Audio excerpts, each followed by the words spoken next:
이른 인사하긴 하지만요. 우리 한번 옆에 있는 친구들하고 이렇게 인사했으면 좋겠습니다. 메리 크리스마스. 시작. 그렇습니다. 자, 왜 우리가 벌써부터 이렇게 성탄절에 대한 메시지를 나누냐? 우리가 이제 교회 절기상으로 대림절이라고 하는 그런 시간을 지나고 있습니다. 대림절은 이 땅에 오신 예수님을 우리가 묵상하고 우리의 구원자 되시며 우리를 위해 십자가를 지시고 또 부활하신 그 주님을 이제 기억하고 또 이 땅에 오신 주님을 우리가 찬양하는 시간입니다. 자, 여러분 이렇게 한번 제가 질문을 드리고 싶어요. 여러분 성탄절 하면 가장 먼저 떠오르는 키워드가 뭔가요? 자, 그렇죠. 할렐루야. 자, 예수님이 가장 먼저 떠오른다고 하시네요. 자, 예수님 말고도 우리 안에 이제 떠오를 수 있는 게 굉장히 많이 있죠. 그러나 우리가 성탄절은 단순히 뭐 그냥 기뻐하고 또 우리가 어떤 이벤트 하는 날, 뭐 이제 이성 친구를 만나는 날, 뭐 데이트하는 날 이런 정도가 아니라 이 땅에 오신 예수님을 우리가 기억하고 또 기뻐하고 즐거워하는 날입니다. 예수님으로 기뻐하고 즐거워하는 성탄절이 되기를 간절히 소망하고요. 또 이 성탄을 우리가 기억하고 예수님의 오심을 이제 기대하고 또 기다리는 이 시간이 되기를 우리 정말 주님의 이름으로 또 소망하고 축복합니다. 오늘 우리가 이제 다룰 첫 번째 성탄 1 이제 빈 방이라고 오늘 타이틀을 잡아봤는데, 자, 여러분 성탄의 첫 번째 키워드는 무엇일까요? 오늘 말씀처럼 이제 빈 방입니다. 빈 방. 왜 빈 방인지 우리가 한번 살펴볼 텐데, 오늘 아까 읽었었던 우리 7절 말씀을 한 번 더 좀 같이 읽어보도록 하겠습니다. 누가복음 2장 7절 말씀 우리 한 목소리로 한 번 더 읽도록 하겠습니다. 시작. 첫 아들을 낳아 강보로 싸서 구유에 뉘었으니 이는 여관에 있을 곳이 없음이러라. 자, 그렇습니다. 여관이 있을 곳이 없었다라는 것, 곧 이제 빈 방이 없었다라는 말과 같습니다. 자, 여기서 여관은 우리가 생각하는 뭐 호텔이라든지 아니면 우리가 뭐 이렇게 가다가 보게 되는 뭐 숙박업소 이런 데를 이야기하는 게 아니고요.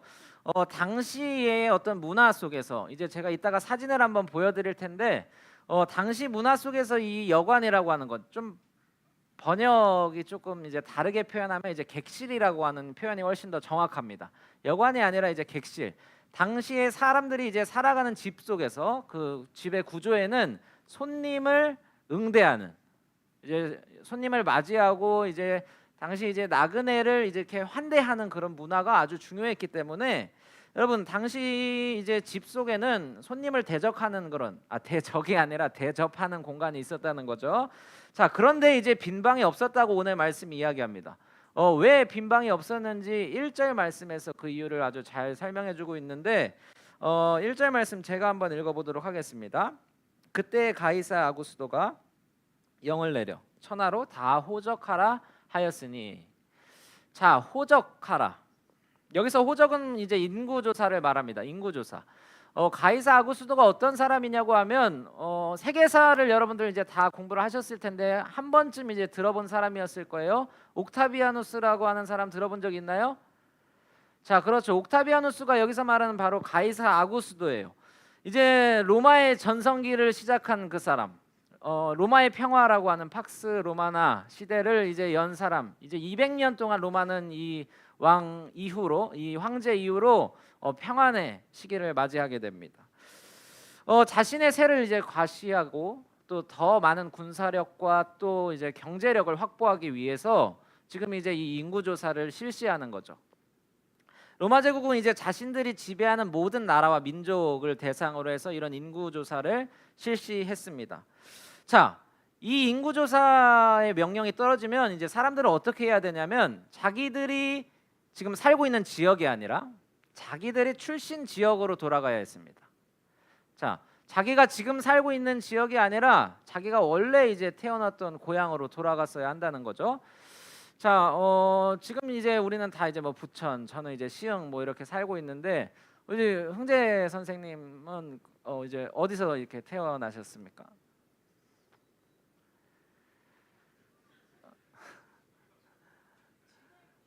지네요. 네네네. 옆에 이제 은하 선생님이 대답을 해주셨는데 저도 조금 당황스럽네요. 제가 이거는 제 계산에 없었거든요. 대답이 안 해주실 거는. 그렇죠. 진해, 이제 경남 진해를 말씀하시는 것 같아요. 자, 이렇게 우리가 예를 들어서 뭐 지금 부천에 계시다가 이제 경남 진해로 돌아가야 되고 또 여기 이제 또 다양한 이제 원래 우리가 살고 있던 고향으로 이제 돌아가야 한다는 거죠. 자, 여러분 얼마나 이제 불편한 일이었겠습니까? 왜 또 이렇게 인구조사를 해가지고 우리를 이렇게 힘들게 하냐 아마 이렇게 생각하면서 아마 그 황제를 이렇게 막 욕하면서 이렇게 다시 고향으로 돌아갔을 것 같아요. 그러니까 이제 오늘 말씀에 이제 예수님의 부모님, 이제 예수님의 아빠 엄마였던 요셉과 마리아도 이제 고향인 베들레헴으로 갈 수밖에 없었던 거죠. 자, 이제 고향으로 가던 도중에 이제 베들레헴에서 예수님을 이제 마리아가 낳았다라고 오늘 말씀에서 이야기합니다. 자, 오늘 말씀에서 우리가 이제 한번 다루고 넘어갈 중요한 주제가 뭘까요? 표면적으로는 이제 세상의 어떤 지도자가 실시하는 어떤 정책이고 또 인구조사입니다. 네, 이 이야기를 보면서 어떤 목사님은 이렇게 표현합니다. 하나님의 큰 그림이 이 이야기 속에 담겨 있다. 구약의 선지자 미가가 이제 예수님의 예언, 예수님의 오심을 예언하면서 한 말씀이 있는데요. 우리 미가서 5장 2절 말씀 한 목소리로 한번 읽어보도록 하겠습니다. 미가서 5장 2절. 이게 예수님께서 이 땅에 오신 다음에 저 미가 선지자가 뭐 조작해서 이렇게 쓴 말씀이 아니라 예수님께서 오시기 이미 몇백 년 전에 저 미가 선지자가 하나님의 음성을 듣고 성령의 감동으로 기록한 하나님의 말씀입니다. 그 약속의 말씀임을 우리가 기억하고 저 미가서 5장 2절 말씀을 한 목소리로 함께 읽도록 하겠습니다. 시작. 베들레헴 에브라다야, 너는 유다 족속 중에 작을지라도 이스라엘을 다스릴 자가 내게서 내게로 나올 것이라. 그의 근본은 상고의 영원에 있느니라. 자, 그렇습니다. 여기서 말하는 베들레헴은 바로 지금 요셉과 마리아가 있는 베들레헴입니다. 자, 거기서 이제 유다 족속에서 너가 아주 작고 미약한 동네일지라도 그곳에서 이스라엘을 다스릴 그 영원하신 구원자 되시는 예수님이 너희에게서 나올 것이다라고 지금 약속의 말씀을 선포하는 거죠. 자, 여러분 표면적으로는 어떤 인구조사 명령에 따라서 요셉과 마리아가 이동한 것 같지만 여러분 그 안에서는 하나님께서 지금 자신의 이야기를 이루어 가시기 위해서 지금도 역사하고 계신다는 것을 우리가 알 수 있었으면 좋겠어요. 하나님께서는 자기의 뜻을 이루기 위해서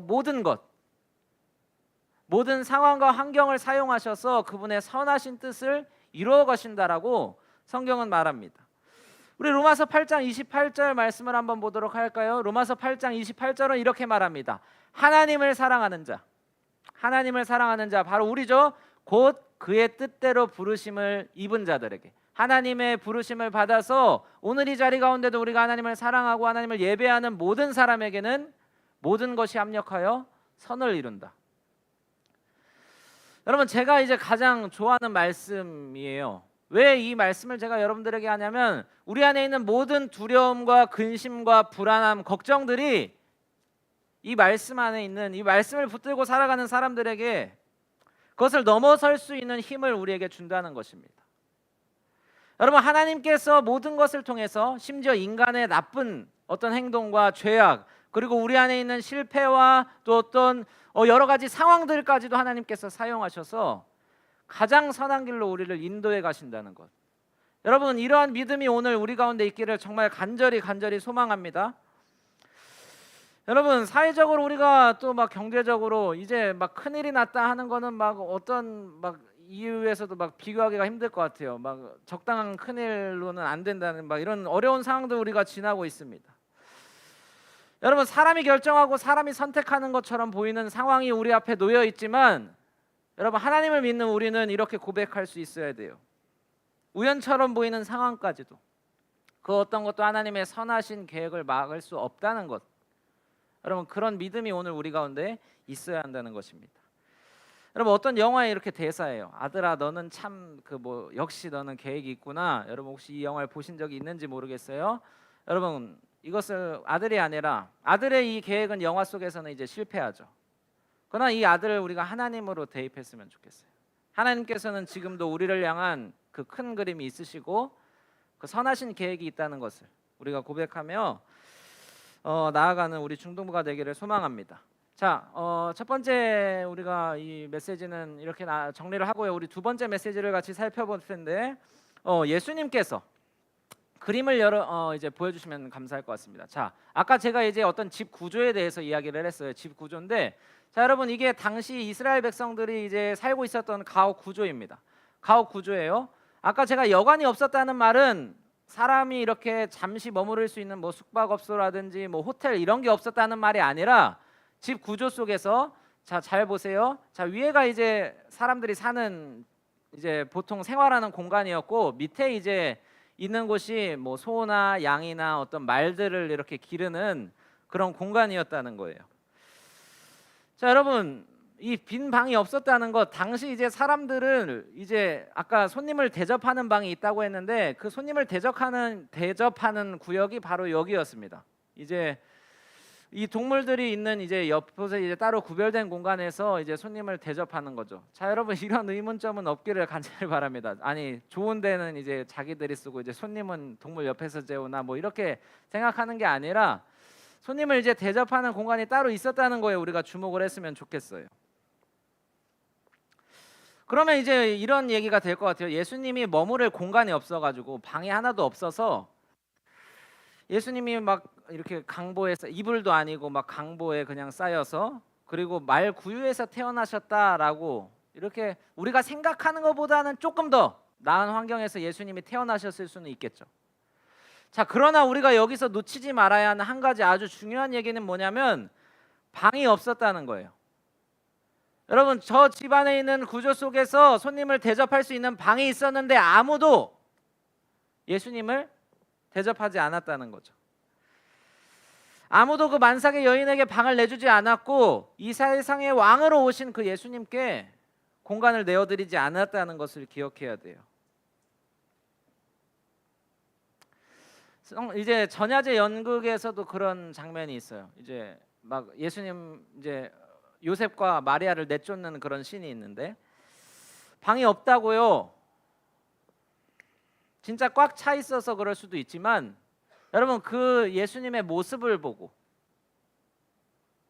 왕으로 오신 예수님의 모습이 아니라 머무를 곳이 없어서 그렇게 떠도는 어떤 낮은 자의 모습으로 오셨기 때문에 여러분 예수님을 맞이하지 않은 것일지도 모릅니다. 여러분 이것이 방을 예수님께 내어드리지 못하는 아주 결정적인 이유죠. 여러분 예수님께서 뭐 차은우의 모습이라든지 연예인의 어떤 모습으로 아니면 뭐 미국 대통령의 모습으로 여러분 이 세상에 오셨다고 한번 생각해 보세요.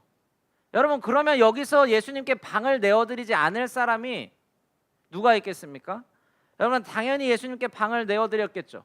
예수님께서 천군 천사를 대동하시고 하늘의 군대를 막 대동하셔서 이 세상에 오셨다면 모든 사람이 예수님을 다 모셔드렸을 거예요. 여러분 그러나 예수님께서 가장 낮은 자의 모습으로 저분이 왕인가 뭐 아니면 거지인가 이런 모습으로 정말 낮은 자의 모습으로 오셨기 때문에 우리가 예수님께 방을 내어드리지 않는다는 것이죠. 우리 마음 가운데 예수님이 거하셔야 하는 공간이 있는데 여러분 그것에 예수님을 위한 예수님께 드려야 할 공간이 없다는 것. 여러분 이건 너무나 슬픈 이야기입니다. 오늘 우리 가운데 우리의 마음에 정말 예수님을 위한 공간이 있는지 한번 말씀을 통해서 같이 점검해 봤으면 좋겠습니다. 여러분 휴대폰을 한번 생각해 봤으면 좋겠어요. 아니면 여러분 컴퓨터를 생각해 봤으면 좋겠어요. 용량은 정해져 있습니다. 우리가 사용할 수 있는 공간은 한정적인데 여러분들이 아주 중요하고 필요한 프로그램을 이제 사용해야 되는데 이제 받아야 되는데 용량이 다 차서 지난 사진 뭐 필요 없는 어떤 캐시 파일 또 뭐 사용하지 않는 이런 어플들이 너무나 많이 깔려 있어서 진짜 중요하고 진짜 필요한 것을 받아들일 공간이 없다면 여러분 어떻게 해야 되죠? 지워야겠죠. 우리 마음 가운데 예수님을 모실 수 없는 그런 공간이 우리 가운데 있다면 여러분 그것들을 지우고 우리가 비워야 한다는 것입니다. 우리가 먼저 예수님을 받아들일 수 있는 우리의 마음과 우리의 생각 안에 예수님을 먼저 받아들일 수 있는 그 공간이 생겨야 예수님을 우리가 모실 수 있다는 거죠. 그리고 그 빈 방을 다시 예수님의 말씀으로 예수님으로 채워가는 일들이 우리 가운데 있어야 한다는 것입니다. 여러분 성탄절의 주제에 대해서 제가 앞서서 이야기했습니다. 우리가 다른 이벤트라는 날도 아니고 뭐 어떤 데이트나 우리가 준비했던 그런 행사나 어떤 그냥 세상적인 문화 속에서 우리가 이 성탄절을 보내는 것이 아니라 예수님 그 자체로 또 그리고 주님을 생각하면서 이 성탄을 보내는 우리 중등부가 되기를 간절히 소망합니다. 여러분 이러한 일들은 우리가 단순히 한 번의 일들로 이루어지는 것이 아니라 성탄절이 매해 매년 우리에게 찾아오는 것처럼 우리가 날마다 예수님 안에서 다시 태어나는 사람들이 되어야 합니다. 우리 말씀 이제 정리하면서 마지막으로 한 말씀 볼 텐데 고린도후서 5장 17절 말씀 같이 읽어보도록 하겠습니다. 고린도후서 5장 17절 우리 한 목소리로 크게 선포했으면 좋겠어요. 시작. 그런즉 누구든지 그리스도 안에 있으면 새로운 피조물이라 이전 것은 지나갔으니. 아멘. 자, 그렇습니다. 우리는 예수님과 함께 죽고 그리고 예수님과 함께 다시 살아난 새로운 피조물입니다. 여러분 새로운 피조물이라면 우리가 새 것이라면 여러분들 날마다 새롭게 살아가야 하는 거예요. 여러분 우리가 뭐 한 비유도 이런 이야기가 있어요. 나비가 예수님을 믿어서 우리가 새로운 피조물이 되었다는 것은 나비가 된 것과 같습니다. 여러분들이 다 나비인데 지금도 그 껍질 안에 있는 애벌레처럼 우리가 날마다 기어다니고 우리가 새로운 것이 아닌 그 옛 모습으로 우리가 계속해서 살아간다면 여러분 하나님께서 우리를 구원하시고 우리를 위해서 하신 놀라운 일들이 무색해지는 것과 같습니다. 여러분 오늘 이제 말씀을 정리할 텐데 이제 성탄의 첫 번째 이야기를 우리가 정리하면서 오늘 좀 같이 이렇게 묵상하고 또 찬양하는 시간이 되었으면 좋겠어요. 우리 마음 가운데 예수님을 모실 수 있는 그런 빈 방이 있기를 간절히 소망합니다. 그리고 그 마음의 빈 방 가운데 예수님을 날마다 초대하고 또 초청하는 우리 대림절 기간이 되었으면 좋겠어요. 그런 일들이 오늘 우리 가운데 있기를 간절히 소망합니다. 우리 그 마음을 고백을 담아서 이 찬양 같이 고백할 텐데 예수 사랑합니다. 더 원합니다라는 찬양이에요. 우리 가사를 생각하면서 함께 같이 부르도록 하겠습니다.